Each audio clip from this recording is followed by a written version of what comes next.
ಆತ್ಮೀಯ ಕನ್ನಡದ ಬಂಧುಗಳೇ, ಇಂದು ನಾವು ಮೈಸೂರಿನಿಂದ ಮಾನ್ಯ ಲೋಕಾಯುಕ್ತ ಉಪಲೋಕಾಯುಕ್ತ ಅಧಿಕಾರಿಗಳನ್ನ ಭೇಟಿ ಮಾಡೋಕ್ಕೆ ಬಂದಿದ್ವಿ. ಕಾರಣ 2021ರಲ್ಲಿ ನಾವು ಮಾನ್ಯ ಲೋಕಾಯುಕ್ತಕ್ಕೆ ಒಂದು ಕಳಪೆ ಕಾಮಗಾರಿಗೆ ಸಂಬಂಧಪಟ್ಟಾಗೆ ದೂರನ್ನ ಕೊಟ್ಟಿದ್ದೇವೆ.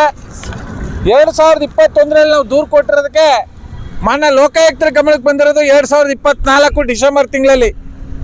2024 ಡಿಸೆಂಬರ್ ತಿಂಗಳಲ್ಲಿ ಮಾನ್ಯ ಲೋಕಾಯುಕ್ತರ ಗಮನಕ್ಕೆ ಬಂದು ಮಾನ್ಯ ಡಿಪಾರ್ಟ್ಮೆಂಟು ಖನಿಜ ಡಿಪಾರ್ಟ್ಮೆಂಟ್ಗೆ ಖನಿಜ ಭವನಕ್ಕೆ ಫೆಬ್ರವರಿ ತಿಂಗಳಲ್ಲಿ ಆದೇಶವನ್ನು ಮಾಡಿದ್ದಾರೆ. ಇಂಜಿನಿಯರ್ಗೆ ಫೆಬ್ರವರಿ ತಿಂಗಳಲ್ಲಿ ಆದೇಶ ಮಾಡಿದ್ದಾರೆ. ಫೆಬ್ರವರಿ ತಿಂಗಳಾಗಿ 5 ತಿಂಗಳಾಯಿತು.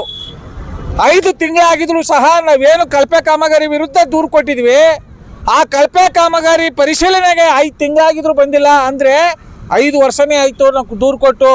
ನಾವು 5 ವರ್ಷ ಕಳೆದು ದೂರು ಕೊಟ್ಟು 5 ವರ್ಷ ಆಗಿದ್ರು ಸಹ ಲೋಕಾಯುಕ್ತ ಅಧಿಕಾರಿಗಳು ಎಚ್ಚೆತ್ಕೊಂಡು ಸಂಬಂಧಪಟ್ಟಂಥ ಕಳಪೆ ಕಾಮಗಾರಿನ ಪರಿಶೀಲನೆ ಮಾಡದೆ ಕಳಪೆ ಕಾಮಗಾರಿ ಮಾಡಿರ್ತಕ್ಕಂಥ ಅಧಿಕಾರಿಗಳಿಗೆ, ಅಲ್ಲಿ ಯಾರು ಅದರಲ್ಲಿ ಇನ್ವಾಲ್ವ್ ಆಗಿರ್ತಾರೆ ರಾಜಕಾರಣಿಗಳಿಗೆ ಬೆಂಬಲ ಕೊಡುವುದ್ರ ಮೂಲಕ ನಮ್ಮ ಹೋರಾಟಗಾರರನ್ನ ಕುಗ್ಗಿಸ್ತಾ ಇದ್ದಾರೆ.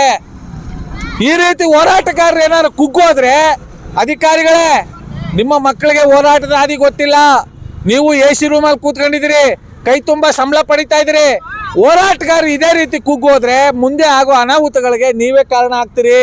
ನಿಮ್ಮ ಮಕ್ಕಳಿಗೆ ಹೋರಾಟದ ಹಾದಿ ಗೊತ್ತಿಲ್ಲ, ಅನ್ಯಾಯದ ವಿರುದ್ಧ ಹೋರಾಟ ಮಾಡೋದು ಗೊತ್ತಿಲ್ಲ, ಭ್ರಷ್ಟಾಚಾರದ ವಿರುದ್ಧ ಹೋರಾಟ ಮಾಡೋದು ಗೊತ್ತಿಲ್ಲ, ಪ್ರಾಮಾಣಿಕವಾಗಿ ಇರ್ತಕ್ಕಂಥ ಅಧಿಕಾರಿಗಳ ಪರ ಹೋರಾಟ ಮಾಡೋದು ಗೊತ್ತಿಲ್ಲ.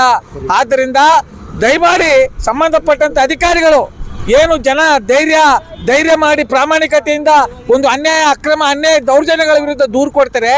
ಇಂಥ ದೂರುಗಳನ್ನ ಮಾನ್ಯ ಲೋಕಾಯುಕ್ತ ಅಧಿಕಾರಿಗಳು, ಕರ್ನಾಟಕ ಸರ್ಕಾರದ ಅಧಿಕಾರಿಗಳು, ಸಾರ್ವಜನಿಕರು ಕಟ್ಟುವಂಥ ತೆರಿಗೆಯಿಂದ ಸಂಬಳ ಪಡೆಯುವಂಥ ಅಧಿಕಾರಿಗಳು ಗೌರವಯುತವಾಗಿ ಪ್ರಾಮಾಣಿಕವಾಗಿ ಸಂವಿಧಾನಬದ್ಧವಾಗಿ ಕಾನೂನು ಕ್ರಮ ಕೈಗೊಳ್ಳಬೇಕು ಅಂತ ನಮ್ಮ ಮೈಸೂರು ದೇವತ ಕನ್ನಡಿಗರ ಬಳಗದಿಂದ ಕೆಂಗಲ್ ಹನುಮಂತಪ್ಪ ಅವರು ಕಟ್ಟಿದಂಥ ವಿಧಾನಸೌಧ ಮುಂದೆ ನಾವು ಅಧಿಕಾರಿಗಳಿಗೆ ಎಚ್ಚರಿಕೆ ಕೊಡ್ತಾ ಇದ್ದೇವೆ, ರಾಜಕಾರಣಿಗಳಿಗೆ ಎಚ್ಚರಿಕೆ ಕೊಡ್ತಾ ಇದ್ದೇವೆ. ಇದೇ ರೀತಿ ಅನ್ಯಾಯ ಅಕ್ರಮಗಳು ದೌರ್ಜನ್ಯಗಳು ಅತ್ಯಾಚಾರಗಳು ನಿರಂತರವಾಗಿ ನಡೀತಾ ಇದ್ರೆ ನಾಳೆ ನೀವು ಉಸಿರಾಡೋಕ್ಕೆ ಜಾಗ ಎಲ್ಲಿರ್ತದೆ, ನಿಮ್ಮ ಮಕ್ಕಳು ನೆಮ್ಮದಿಯಾಗಿ ಜೀವನ ಮಾಡೋಕ್ಕೆ ಜಾಗ ಎಲ್ಲಿರ್ತದೆ.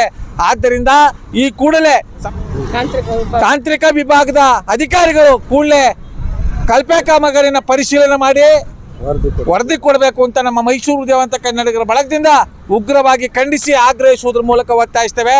ಜೈ ಕನ್ನಡಾಂಬೆ, ಜೈ ಕನ್ನಡ ನಾಡು. ನಮಸ್ಕಾರ, ಧನ್ಯವಾದಗಳು.